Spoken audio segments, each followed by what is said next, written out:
So I happened to come across these videos of immigrants saying they're done, they're not sending money back home anymore, they've had enough, and I was captivated because I wanted to know more what drove them to this point of going on TikTok, going on these platforms, saying they are not sending money back to their relatives.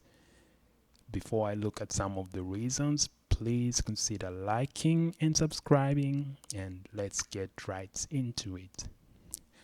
So, some of the reasons that I saw where immigrants was saying that they're not sending money back home is they felt like they're funding the lifestyle of the people back home. For many people, life in the Western world is quite expensive. You cannot just afford to be sending money left, right, and center to everybody, especially if you're struggling also to survive in your new adopted country. Now, why do I say it's difficult for many people? Because based on just statistics, if I'm going to use America as an example, 1 out of 4 Americans do not have even $1,000 in savings. I'm assuming these immigrants, majority are living in America. So if many Americans themselves who are born and raised or whichever demographic you want to use barely have $1,000 in savings, you cannot just afford to keep sending money like that.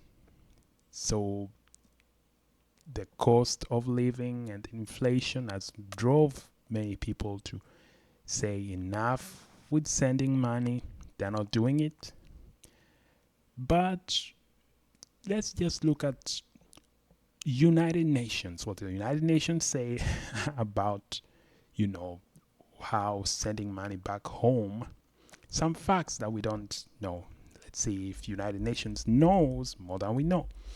Well, United Nations says that about 1 in 9 people are supported by funds sent home by migrant workers. I must admit I did not know that 1 in 9 people. That's quite a number. So that really is a big, yeah, the world is in a desperate place. If 1 in 9 people is supported by funds sent by these immigrants, well, immigrants send back home roughly 15% of what they earn. That's so I'm guessing the remaining 85% they're saying stays in the country where they earn the living. So it's a benefit for the country and also country of origin and country where they're living. Okay, remittances remain expensive to send.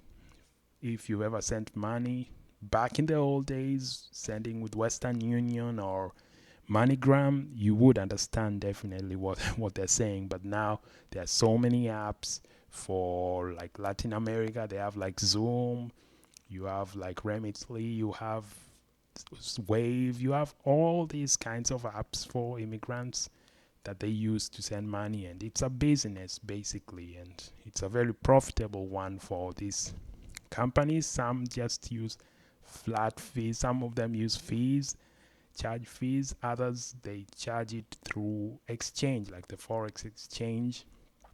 They give you a certain rate compared to the actual exchange rate of your currency. So that's how they make money. So it does cost whoever is sending money. There's no free lunch, as we say in economics. Now the money received is key in helping millions out of poverty. Or I didn't know that, United Nations. Thank you for telling me that plain fact. Now what's the number 5, Dave? Okay, it can help achieve at least 7 of the 17 sustainable developments. Well, that's just UN goals. Half of the money goes straight to rural areas. Well, we would all suspect that they are 3 times more important than international aid and counting. That's quite interesting fact also. The UN is working to facilitate remittances worldwide. And that's a shameless plug by United Nations. You should be ashamed, United Nations. Shame on you. I'm just joking. So let's look at some of the countries by ranking how they are sending the most money. So the 10 countries that receive the most money is number 1 is India. India currently has the highest, remittances throughout the world. Majority of the Indian immigrants are normally very qualified, like very, if you look at the IT and doctors and, in the medical field, it's normally majority Indians. So they do send the most, and plus obviously the population of India is quite a lot. So India is number 1, Mexico is number 2.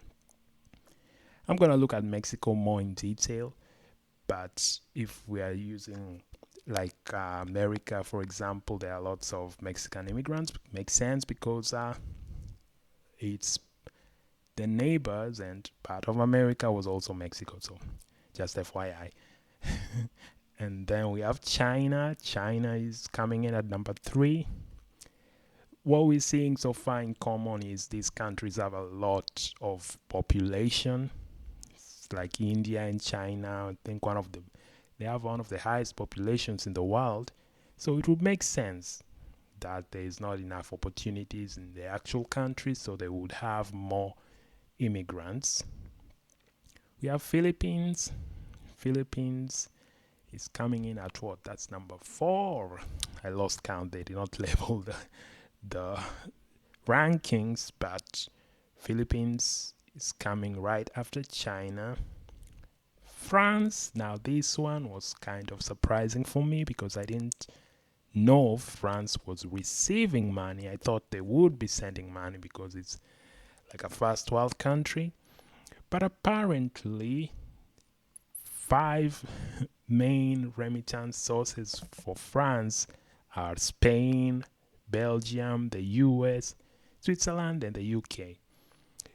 Well, France does have a lot of foreigners right now, so I guess that's why it ended up on this list where they are ranked with countries receiving the most money while they are also sending the most money. We have Pakistan. Pakistan, I guess, is in the same boat with India. They are next to each other, so that would make sense. There's a high immigrant population coming from Pakistan, so they will be sending money. We have Egypt. Egypt has been having issues, from back in the Arab Spring days, so there is quite some large population of immigrants. We have Bangladesh, and then we have Nigeria. When you're looking at sub-Saharan Africa, there is a very large Nigerian immigrant population worldwide. I can just say worldwide because I think in every country that I've ever been to, there is a Nigerian. You can go to Alaska. Alaska is not a country, just FYI. You can go, I'm trying to say the most remote areas. You can go to Iceland or wherever. I'm pretty sure you're going to find a Nigerian there. So let me hone in into the Mexican in particular. Before I do that, reason number 2 why immigrants are saying they're not sending money anymore. I think I've already mentioned it. Inflation, it's unsustainable.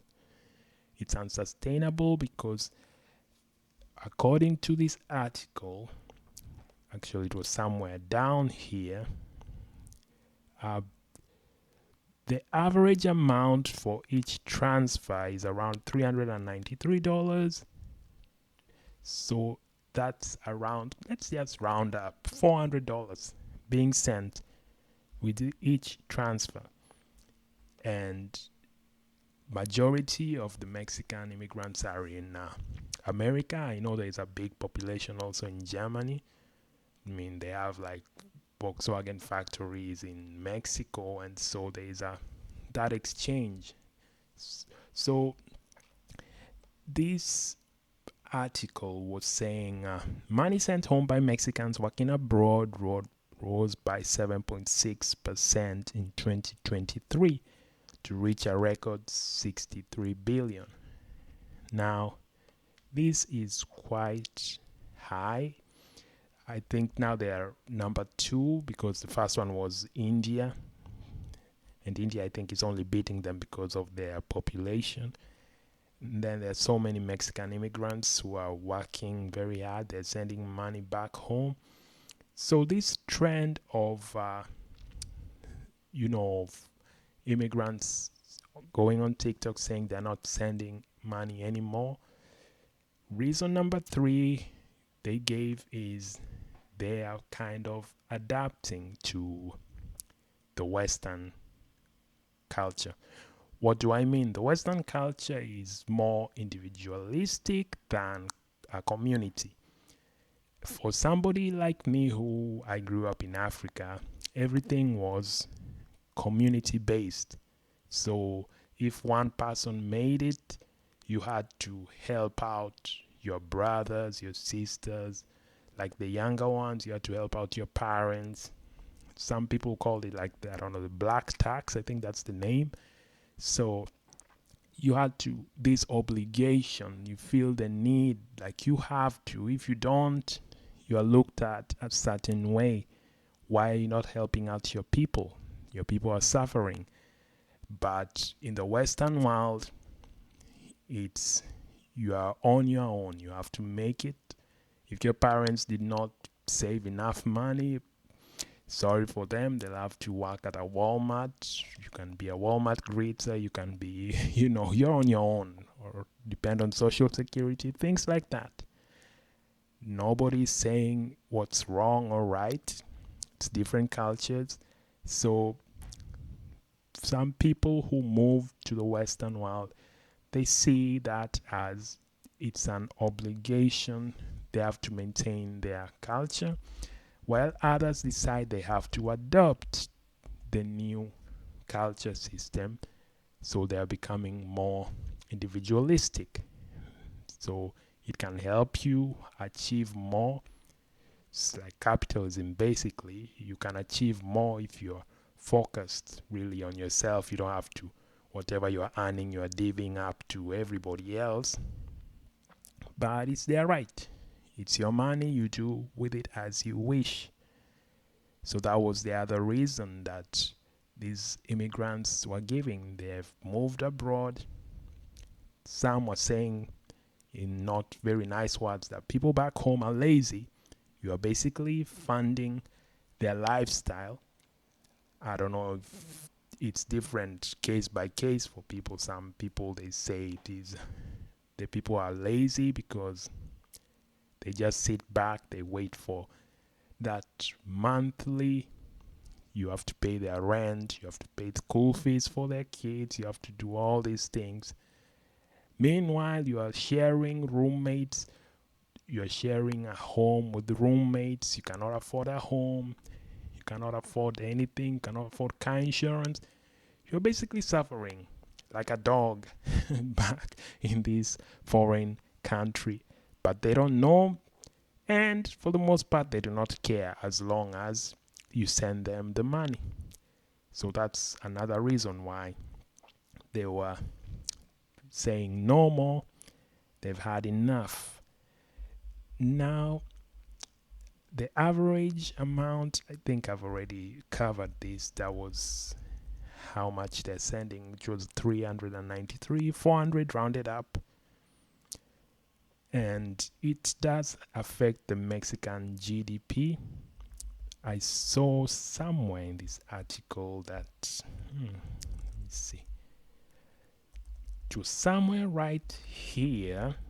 The article was saying that it was, okay, yeah, right here. It now surpasses almost all other sources of the country's foreign income, including tourism, oil exports, and most manufacturing exports.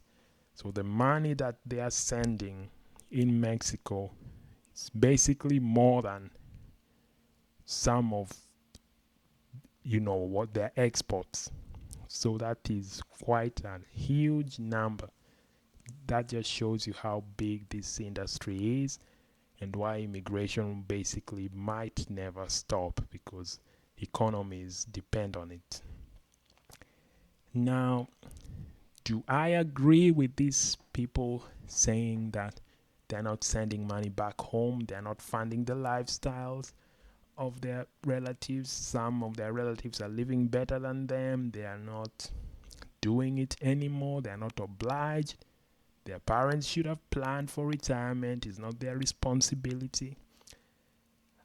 I do not have an opinion, really. I'm gonna be Switzerland, I'm gonna be neutral in this. I'm not gonna really give a take because, like I said, it's your money, you do as you wish. If you want to send money home, send it. If you have money to send. If you don't have, it's up to you. Even if you have and you don't want to, you worked for it, it's up to you. Now, it's just interesting how much the remittance is a huge part of this country's economies, and I don't think it's ever gonna stop. It's just gonna keep growing and growing, especially with inflation rising. It's gonna keep going up. Now, I would leave it at that for today. Please consider liking, subscribing, and share this on all the networks. I'll see you on the next one. Oh my goodness, all the networks! Wow! All the networks!